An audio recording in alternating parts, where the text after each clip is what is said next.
ሰላም እንዴት ሰነበታችሁ?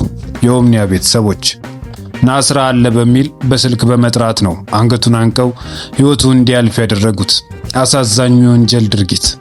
ይህን ዜና በዝርዝር እናቀርብላችኋለን።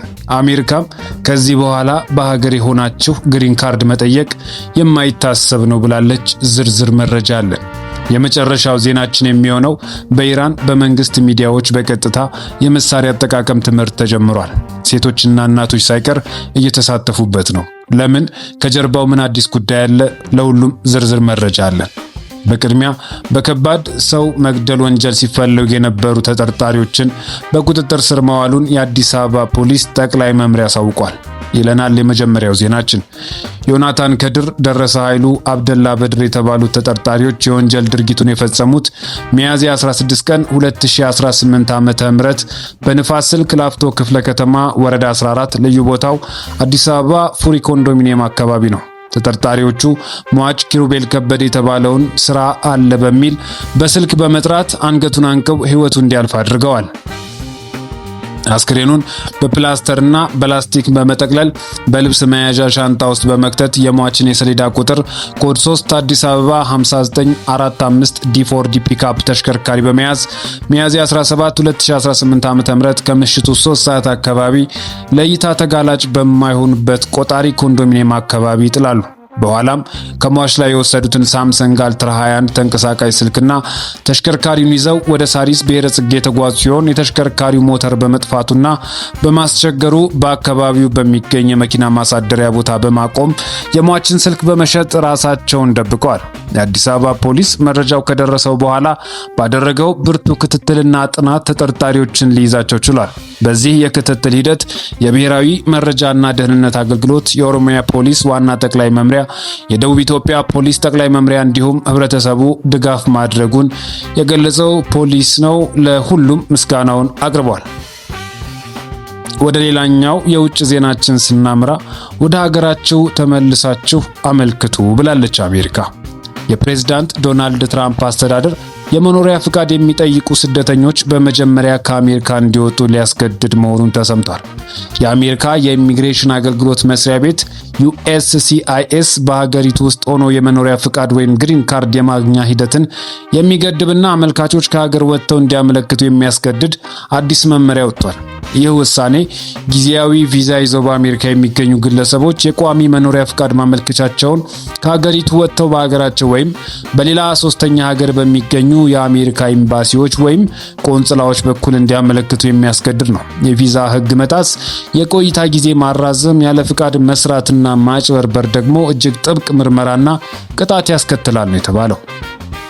በፊት ያለውን ሁኔታ በመቀየር በአሜሪካ ውስጥ ሆኖ የነዋሪነት ሁኔታን ማስተካከል ፍጹም መብት ሳይሆን እንደ ሁኔታው የሚሰጥ ጥቅም ነው ተብሏል። ተቋሙ ካሁን ጀምሮ በአሜሪካ በጊዜያዊነት ያለ ግሪን ካርድ የሚፈልግ ማንኛውም የውጭ ሀገር ዜጋ ከተለዩ ልዩ ሁኔታዎች በስተቀር ለማመልከት ወደ ትውልድ ሀገሩ መመለስ አለበት ሲል ገልጿል።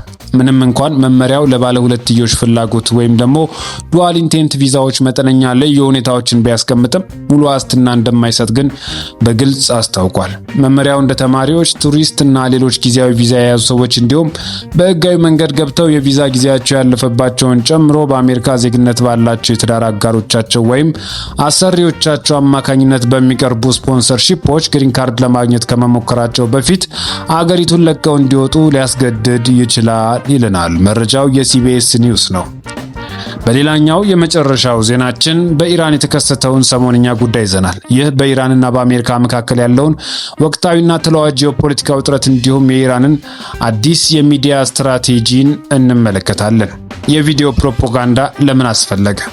ባለፉት ጥቂት ሳምንታት በኢራን መንግስታዊ የቴሌቪዥን ጣቢያዎች ላይ የሚስተዋለው አዲስ ክስተት በምስራቅና መካከለኛው ምስራቅ ታዛቢዎችና በወታደራዊ ተንታኞች ዘንድ ከፍተኛ መነጋገሪያ ሆኗል። የኢራን ብሔራዊ ሚዲያ በተለመደው የዜናና የፖለቲካ ትንተና ፋንታ ህዝቡ በተለይም ወጣቶች ቀላልና መካከለኛ የጦር መሳሪያዎችን እንዴት መገጣጠምና መፍታት መተኮስ እንደሚችሉ የሚያሳዩ ዝርዝር የተግባር ትምህርቶችን በከፍተኛ ጥራት ማስተማር ጀምሯል። ይህ ስትራቴጂ ከዚህ ቀደም በተደራጁ ወታደራዊ ካምፖች ውስጥ ብቻ ይሰጥ የነበረውን ስልጠና በቀጥታ ወደ እያንዳንዱ ዜጋ ሳሎን ቤት ያመጣ ክስተት ሆኗል። ለመሆኑ ቴህራን ይህን መሰል ይፋዊ የወታደራዊ ዝግጁነት ጥሪ በሚዲያ ማስተላለፏ ለምን አስፈለጋት? ከጀርባው ያለው አዲስ እውነታስ ምንድነው? ኦምኒያ ኒውስ ዝርዝር መረጃ አለው። የህዝባዊ መከላከያ ስነ ልቦናን መገንባት ይሉታል ምሁራኖቹ።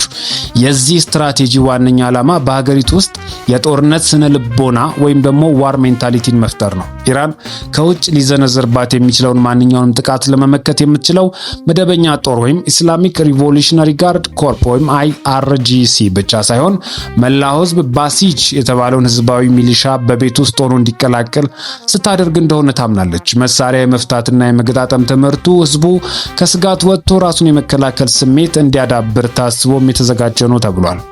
የሳይኮሎጂ ጦርነትና ለጠላቶች የሚላክ መልእክትም ብለዋል ምሁራኖች። ይህ ስርጭት ለውስጥ ፍጆታ ብቻ ሳይሆን ለውጭ ጠላቶች በተለይም ለአሜሪካና ለእስራኤል የሚላክ ጠንካራ የሳይኮሎጂ ጦርነት መልእክት ነው። ኢራን በዚህ ስራዋ እኛ እስከ መጨረሻው ለመዋጋት ዝግጁ ነን፣ ወረራ ቢፈጸም እንኳን እያንዳንዱ ቤት የጦር ግንባር ይሆናል የሚል የማስፈራሪያ መልእክት ለዋሽንግተን የስለላ ድርጅቶች እያሳየች ነው የሚል ዜናም እየወጣ ነው።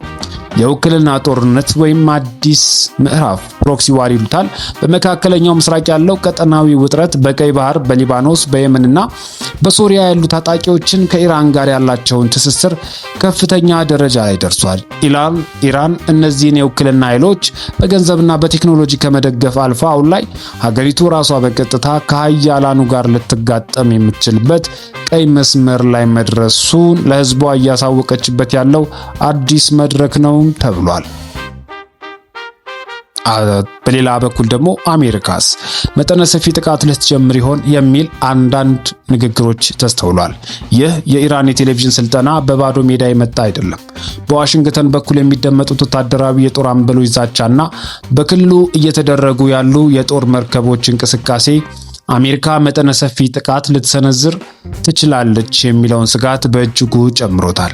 የአሜሪካ የፔንታጎን ባለስልጣናት እንደሚሉት ከሆነ የኢራን የኒውክሌር ማበልጸጊያ ጣቢያዎችና የድሮን ማምረቻ ፋብሪካዎች ካሁን በኋላ በዲፕሎማሲ ብቻ ሊገቱ የማይችሉበት ደረጃ ላይ ደርሰዋል ተብሏል። ይሁን እንጂ አሜሪካ በቀጥታ ወደ ሙሉ ጦርነት ከመግባት ይልቅ የኢራንን የኢኮኖሚያዊና ወታደራዊ ማዕከላት ላይ ያነጣጠረ ቀዶ ጥገና መሰል ስልታዊ ጥቃት ለመፈጸም እቅድ እንዳላትም ይነገራል። ኢራን በሚዲያዎቿ የምታሳየው የተጋላጭነት ስሜትና የጦር መሳሪያ ገጠማ ስልጠና ይህ የአሜሪካ መጠነ ሰፊ ጥቃት በማንኛውም ሰዓት ሊከሰት እንደሚችል በውስጥ መስመር የተረዳችው መረጃ ወይም ኢንተሊጀንስ እንዳለ አመላካች ነውም ተብሎ ይገመታል።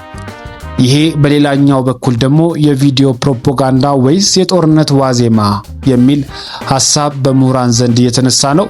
የፔንታጎን ስልታዊ እቅድና የቴህራን አዲሱ የመከላከያ ስልትም ተብሏል። ወታደራዊ ተንታኞች እንደሚያስረዱት አሜሪካ በኢራን ላይ የምትሰነዝረው ጥቃት በኢራቅ ወይም በአፍጋኒስታን እንዳደረገችው አይነት እግረኛ ጦር የማስገባትና ሀገርን የመቆጣጠር እቅድ አይደለም። ይልቁንም በከፍተኛ ቴክኖሎጂ የታከዘና ሶስት ዋና ዋና ግቦች ላይ ያነጣጠረ ነው። የኒኩሌር መሰረተ ልማቶች፣ በፎርዶና ናታንዝ የሚገኙትን የመሬት ውስጥ የዩራኒየም ማበልጸጊያ ጣቢያዎች ማውደም፣ የስትራቴጂካዊ መሳሪያዎች ማምረቻዎችን፣ የሩሲያ የዩክሬን ጦርነትን ጨምሮ ለመካከለኛው ምስራቅ ታጣቂዎች የሚላኩትን የኢራን ድሮኖች፣ ሻሂድ ድሮንስ እና የባላስቲክ ሚሳኤሎችን ማከማቻዎችን ማፈንዳት፣ የመገናኛ እና የቁጥጥር ማዕከላትን የኢራን ጦር ሰራዊት እርስ በእርሱ እንዳይግባባ ለማድረግ የራዳር የኮሚኒኬሽን እና የሳይበር መዋቅሮችን መምታት የሚል ሲሆን ይህንን ለማስፈጸም አሜሪካ በመካከለኛው ምስራቅ ባሏት ወታደራዊ እቅዶች መሰረት የባህር ኃይል ማዘዣዎችን እና የስትራቴጂክ ቦምብ ጣይ አውሮፕላኖችን በመጠቀም ከአየርና ከባህር የሚተኮሱ ክሩዝ ሚሳኤሎች እንደምትጠቀምም ይገመታል ይለናል የዛሬ ዘገባ። አሜሪካ ምን ያህል ርቀት ትጓዛለች? ኢራንስ ይህንን በቴሌቪዥን የጀመረችውን ህዝቧን የማስታጠቅና የማሰልጠን ሁኔታ ምን ያህል ይዛው ትጓዛለች የሚለው የብዙሃን ጥያቄ ነው። እኛም ለዓለማችን ሰላም ለምድሪቷም ቸር ነገርን ተመኘን። ሰላም ሁኑልን። ቻናላችንን ሰብስክራይብ በማድረግ ቤተሰብ ይሁኑ። ዘርዘር ያለና እንዲህ የተብራሩ መረጃዎችን ለእናንተ እናደርሳለን። ሰናይ ቀን ሰናይ ጊዜ ተመኘን።